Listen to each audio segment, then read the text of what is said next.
saying the Netflix so-called documentary is a shameful hit piece and that they relied on stolen footage that was never authorized for release. His team sending a cease and desist to Netflix. Combs' team going on to slam Netflix for partnering with 50 Cent, who they say has been his longtime public adversary, something the Grammy winner denied, citing his own casting choices in his popular Stars franchise, Power. Why is 50 Cent releasing this footage of Sean Diddy Combs now? And why does it feel like it changes everything? According to the creators behind this new documentary, the decision wasn't about shock value or headlines. It was about waiting. Waiting until the criminal proceedings involving Diddy reached a point where the story could be told without legal interference. Waiting until years of lawsuits, sealed agreements, and private negotiations no longer controlled the narrative. What 50 Cent helped bring to the screen isn't just a documentary, it's a 30-year timeline of power, culture, and consequences, centered entirely around Diddy's rise and unraveling. This project didn't come together quickly. The filmmakers say it took years to assemble, not because the story was unclear, but because it was too large. Diddy's influence stretched across decades of hip-hop, business, and celebrity culture, and telling that story meant revisiting moments the public thought were already settled. What makes this documentary different, and why 50 Cent's involvement matters, is that it introduces material never meant to be seen. Footage, audio, private recordings, including video captured just days before Diddy's arrest, showing him in closed-door conversations with his own attorney while cameras were still rolling. Before we go any further, here's the question everyone is asking. Does 50 Cent's documentary change how you see Diddy, or does it raise even more unanswered questions?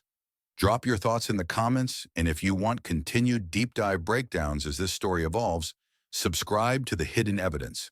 What immediately stands out is the tone. This isn't framed as an attack on Diddy, and it isn't built on rumor.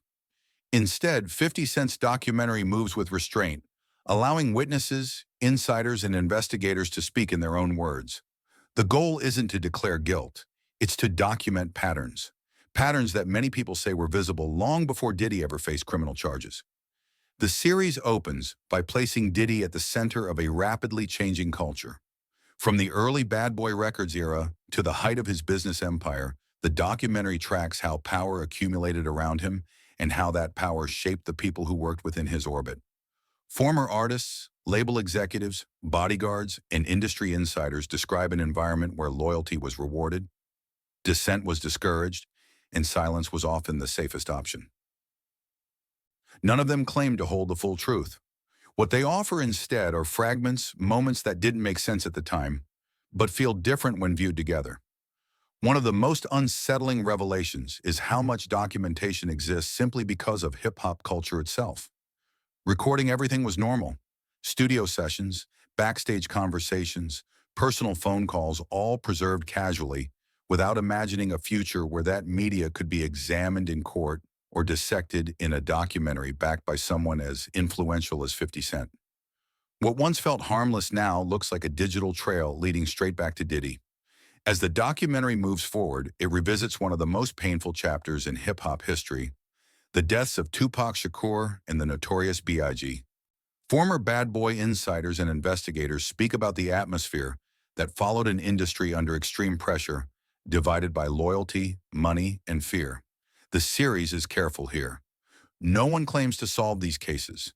Instead, they highlight contradictions between how Diddy later described relationships and how those relationships were remembered by people who were actually present.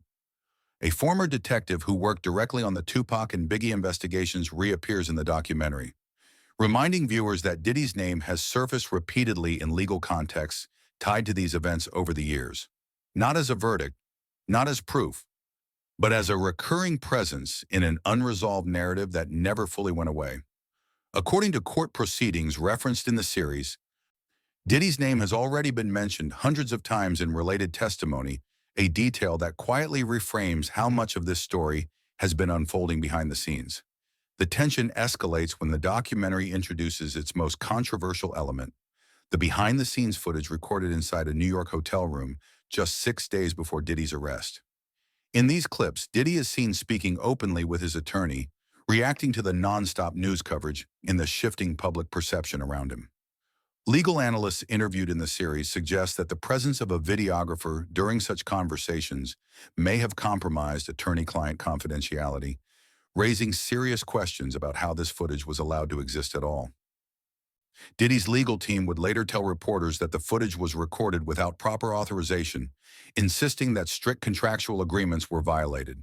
But by the time those statements were released, the damage or the revelation, depending on how you see it, had already occurred. 50 Cent's documentary didn't just revisit Diddy's past. It captured him in a moment of collapse, when decades of control were beginning to slip. What the viewer is left with isn't clarity, it's discomfort. Private moments colliding with public accountability, a cultural icon confronting consequences in real time, and a documentary that refuses to tell you what to believe, instead forcing you to keep watching. Because this is only the first layer of what 50 Cent has brought forward about Diddy. As 50 Cent's documentary moves beyond context and atmosphere, the focus begins to narrow. The voices shift. The distance disappears. Instead of observers describing patterns, insiders start describing moments, specific encounters, decisions, and interactions that permanently altered how they viewed Diddy behind closed doors. This is where the series becomes harder to watch, not because of spectacle, but because of how ordinary some of these accounts sound at first. Casual conversations, unexpected meetings, emails that didn't feel right until much later. Several former Bad Boy Records affiliates describe a culture where boundaries were rarely clear. Power dynamics were constant, and the line between professional expectation and personal control often blurred. One recurring theme is discomfort that couldn't be articulated at the time. People explain that they didn't yet have the language or the leverage to push back. Diddy was not just a boss. He was the gatekeeper to opportunity, money, and visibility in an industry where saying the wrong thing could quietly end a career. The documentary carefully introduces email exchanges and messages attributed to Diddy, shown on screen as insiders describe how they felt receiving them. The tone, according to those who received them, wasn't playful or ambiguous. It was directive, assumptive, as if compliance was expected, not requested. What unsettles viewers isn't just the content of these messages, but how normalized they appeared within the ecosystem surrounding Diddy at the time. As these accounts unfold, the documentary brings in legal analysts to explain why such communications matter now. Not as standalone proof, but as part of a broader pattern that courts often examine when determining coercion or abuse of power. The analysts stress caution. Context is everything, but they also emphasize that repeated behavior, when corroborated by multiple independent accounts, becomes increasingly difficult to dismiss as coincidence. One of the most emotionally charged segments involves testimony connected to a former artist who rose to prominence under Diddy's leadership. For several episodes, her presence feels restrained, almost distant. She speaks generally, carefully. Viewers might initially wonder why her story is included at all. Then much later, the documentary pivots. A witness comes forward describing an incident that allegedly occurred behind closed doors, an encounter involving Diddy, another individual, and a level of intoxication that raises serious questions about consent. The filmmakers handle this moment deliberately. Details are not sensationalized. Graphic descriptions are avoided. Instead, the weight comes from uncertainty. The witness explains that the individual involved appeared disoriented and later struggled to fully recall the event. According to the account, this lack of clarity is precisely what made the situation so troubling. The documentary does not label the incident. It allows the audience to sit with the discomfort of not knowing where responsibility ends and violation begins. As the allegations escalate, the series repeatedly returns to one central idea: silence. Why didn't people speak sooner? Former associates explain that fear wasn't always dramatic. It was subtle. Losing access, losing relationships, being quietly excluded.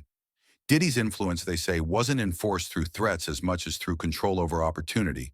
Saying nothing often felt like the only way to survive professionally. The documentary then broadens its scope again, reconnecting these personal accounts to larger industry conflicts. The East Coast-West Coast divide is revisited, not as a feud between artists, but as a power struggle fueled by executives, money, and ego. Insiders argue that, while performers absorbed the public blame, decisions made behind the scenes escalated tensions far beyond music. Diddy's role during this period is described as complex, strategic, reactive, and, according to some, deeply self-interested. Former label executives recount meetings that felt performative, where collaboration was discussed publicly but resisted privately. They describe moments where peace was possible, yet never pursued with sincerity. In hindsight, several suggest that maintaining conflict benefited those at the top, even as it endangered those on the front lines. The documentary does not claim that Diddy orchestrated violence. It explores whether he helped create an environment where escalation was inevitable. Investigators re-enter the narrative at this point, referencing agreements and testimony connected to long-running homicide investigations. Again, no conclusions are drawn. Instead, the audience is reminded that Diddy's name continues to appear across decades of legal documents tied to these cases. Not as a defendant, but as a recurring presence in a story that refuses to close. Each mention adds pressure. Each reference pulls the past closer to the present. As the episode nears its end, the documentary introduces another layer: business control. Former partners describe financial arrangements that shifted without explanation. Equity stakes that were temporarily removed and later returned. Contracts renegotiated under pressure. One executive recounts an encounter where Diddy arrived unexpectedly, accompanied by others, requesting signatures that fundamentally altered ownership structures. The atmosphere, he says, wasn't violent, but it was unmistakably coercive. What lingers from these accounts isn't a single shocking revelation. It's accumulation. Story after story reinforces the same underlying dynamic: imbalance. Power concentrated in one individual, exercised across personal, professional, and financial domains. The documentary doesn't ask viewers to convict Diddy. It asks them to notice patterns that were once invisible when viewed in isolation. By the time this part concludes, the audience understands something critical. This isn't just a story about allegations surfacing late. It's about why they took so long to surface at all. And with every new insider account, the question becomes harder to avoid. If so many people felt this way privately, what else remains unspoken? And that question doesn't fade. It follows the viewer forward into the next phase of the story, where old rumors collide with modern courtrooms, and the consequences of decades of silence begin to take shape. As the documentary progresses into its third phase, the story shifts decisively from recollection to consequence. What once lived in whispers, rumors, and private conversations now begins intersecting with formal investigations, court filings, and sworn testimony. This is where the weight of time becomes unavoidable. Decades after Sean "Diddy" Combs built his empire, the legal system begins revisiting moments that many believed had been buried by influence, settlements, or simple exhaustion. And through it all, 50 Cent's role as executive producer looms quietly in the background, not as a narrator pushing conclusions, but as a force ensuring the material is presented without dilution. The documentary introduces viewers to the present-day legal landscape surrounding Diddy. By this point, the audience already understands the historical context: the power imbalance, the culture of silence, the blurred lines between authority and access. Now, those themes are placed directly alongside active lawsuits, criminal charges, and federal scrutiny. Legal experts appear on screen to explain why timing matters, why allegations that once felt impossible to pursue are now being examined with renewed seriousness. According to these analysts, shifts in public accountability, digital evidence preservation, and witness cooperation have changed what prosecutors are willing to revisit. One of the most sobering moments comes when the documentary outlines how frequently Diddy's name has surfaced during recent legal proceedings, not as a footnote, but as a recurring reference. Court transcripts, depositions, and investigative summaries are shown, highlighting the sheer volume of mentions tied to his past associations. The filmmakers are careful not to imply guilt through repetition alone. Instead, they frame it as a signal.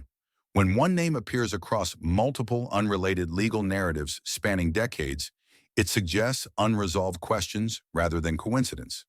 Former law enforcement officials explain that cases involving wealth and influence rarely collapse all at once. They erode slowly, witnesses age, memories harden, evidence resurfaces in unexpected forms. In Diddy's case, digital records play a critical role. Emails, recordings, and archived footage, some of which viewers have already seen, now sit alongside sworn statements. What once felt like cultural artifacts are reframed as potential corroboration. Not proof on their own, but pieces that may support or challenge testimony under oath. The documentary then revisits the behind-the-scenes footage recorded shortly before Diddy's arrest, this time through a legal lens. Attorneys analyze the implications of a videographer being present during conversations typically protected by attorney-client privilege. They explain that while such privilege is robust, it is not absolute. The presence of a third party, especially one recording, can complicate protections in ways most defendants would never risk. The fact that Diddy allowed cameras during such a volatile moment becomes, in the eyes of some analysts, one of the most revealing decisions documented in the series. Attention then turns to Diddy's current legal status. Viewers are informed that he is being held in a federal facility, serving a sentence related to unlawful transportation charges under the Mann Act.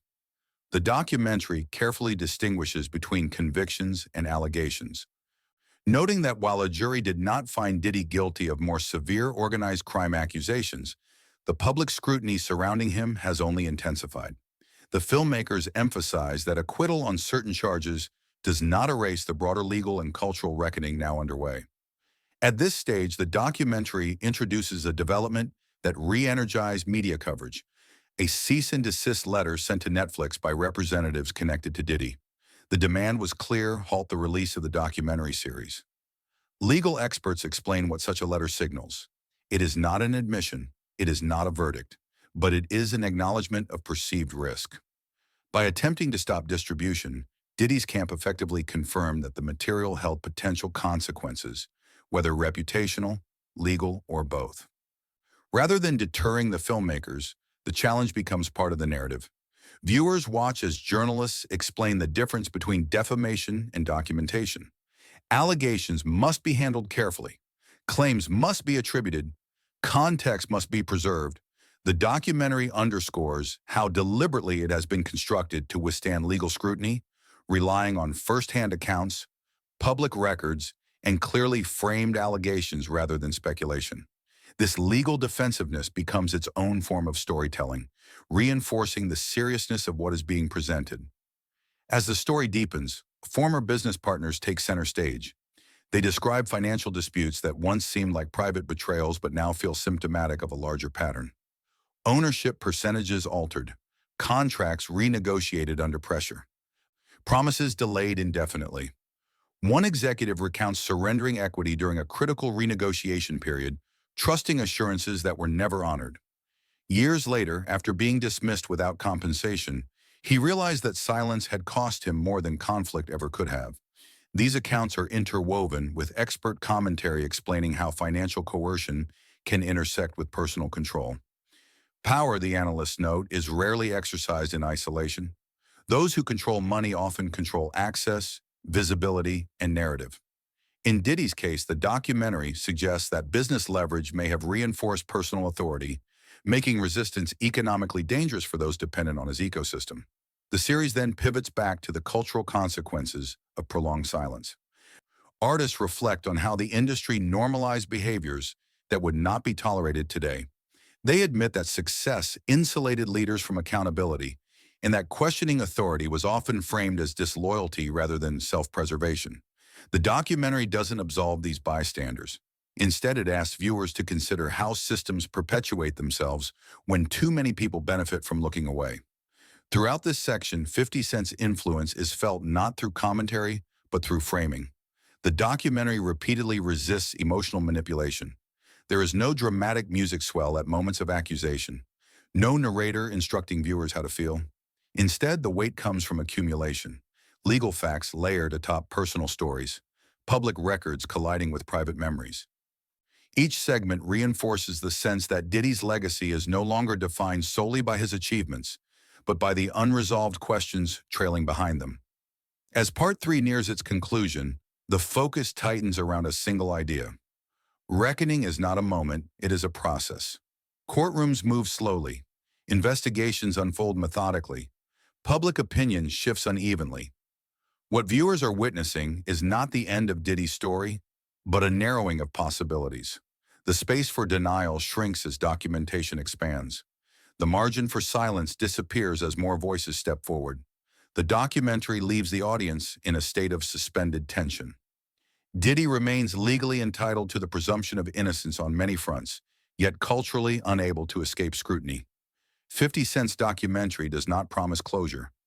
It promises confrontation with history, with power, and with the cost of ignoring uncomfortable truths for too long. And as the screen fades on this chapter, one reality becomes unavoidable. The story is no longer about whether allegations exist. It is about what happens when institutions are finally forced to respond to them. By the time the documentary reaches its final movement, the narrative no longer feels like an investigation in progress. It feels like a reckoning unfolding in real time. What began as a careful re-examination of Sean Diddy Combs' past has now expanded into something larger, a confrontation between legacy and accountability, between cultural influence and institutional consequence. And as this final chapter makes clear, there is no clean resolution waiting on the other side. The documentary returns once more to the individuals who were closest to Diddy during the height of his power, not to extract new allegations, but to capture something else entirely: reflection. Several former collaborators admit that watching the series forced them to reevaluate their own silence. They describe moments they dismissed, rationalized, or chose not to understand because confronting them felt too costly at the time. Careers were at stake, relationships were fragile, and Diddy's position at the center of so many opportunities made speaking out feel not just risky, but futile. What stands out in these closing testimonies is how often people say the same thing in different ways. We didn't think anything would ever change. For years, Diddy's influence seemed immovable. Even as lawsuits emerged and rumors circulated, the broader system continued functioning as if nothing had happened. The documentary suggests that this belief that power is permanent is what allowed so much to remain unresolved for so long. Legal experts reappear in the final act, offering clarity on where things stand now. They explain that while Diddy has faced convictions on certain charges, many of the most serious allegations remain unproven in court. This distinction matters. The documentary repeatedly emphasizes that allegations are not verdicts and accusations are not conclusions. Yet the experts also stress that the accumulation of civil suits, testimony, and corroborating evidence changes the landscape. Even when criminal thresholds are not met, reputational and cultural consequences still unfold. Attention turns briefly to the role of media platforms and why Netflix ultimately moved forward with releasing the series despite legal pressure. Journalists explain that the decision reflects a broader shift in how powerful figures are covered. Where once media organizations avoided stories deemed too risky, there is now a willingness to confront them, provided the reporting is meticulous. The documentary positions itself as part of that shift, not as a takedown, but as a record. The series then revisits the footage that sparked so much debate. Diddy in private moments with his legal team, visibly aware that everything he built was under threat. Watching these scenes again, now in full context, they feel less sensational and more revealing. Not because they show wrongdoing, but because they show vulnerability from someone rarely seen without control. The man who shaped narratives for decades is suddenly reacting to one he can no longer manage. In one of the final segments, the documentary widens its lens beyond Diddy entirely. It asks what this story says about the industry that enabled him. Executives, artists, and cultural commentators reflect on how success often insulated bad behavior, how loyalty was rewarded more than honesty, and how fear of losing access kept many people quiet. The implication is clear. Diddy's story is not an anomaly, it is an example. 50 Cent's presence as executive producer becomes most significant here. The documentary never frames him as a moral authority or a rival settling scores. Instead, his involvement underscores the idea that insiders are now willing to turn the camera inward. People who once benefited from the system are questioning it, and that shift, the series argues, may be more consequential than any single legal outcome. As the final minutes approach, the documentary avoids closure. There is no verdict graphic, no summary of who was right or wrong. Instead, viewers are reminded that investigations continue, Lawsuits remain active, and public opinion is still evolving. Diddy's legacy, once defined by music, business, and cultural dominance, now exists in tension with unresolved allegations and ongoing scrutiny. The last voices we hear are not accusatory, they are weary. They speak about the cost of waiting, the damage done by silence, and the uncertainty of what comes next. One former associate notes that regardless of how courts rule, the story has already changed. Conversations that once felt forbidden are now public. Questions that were dismissed are now being asked openly, and that alone marks a turning point. The documentary ends not with answers, but with responsibility. It places that responsibility on institutions, on media, and on viewers themselves. What do we do with stories like this once they're told? Do we demand accountability only when it's safe? Or do we accept that reckoning is uncomfortable by nature and necessary by consequence? For Sean Diddy Combs, the future remains legally complex and culturally uncertain. For 50 Cent, the decision to help bring this story forward cements his role in a moment larger than personal rivalry. And for the audience, the series leaves behind a challenge rather than a conclusion, to recognize patterns before they calcify into history, and to question power before it becomes untouchable. Because the most unsettling truth revealed by this documentary isn't about what happened decades ago. It's about how long it took for anyone to look directly at it. If this breakdown helped you understand the full scope of 50 Cent's documentary on Diddy and what it may mean going forward, make sure to subscribe to The Hidden Evidence for deeper investigations, ongoing updates, and stories that don't stop at the headlines. And let me know in the comments. Do you think this documentary will change how powerful figures are held accountable in the future? Or will the cycle simply repeat?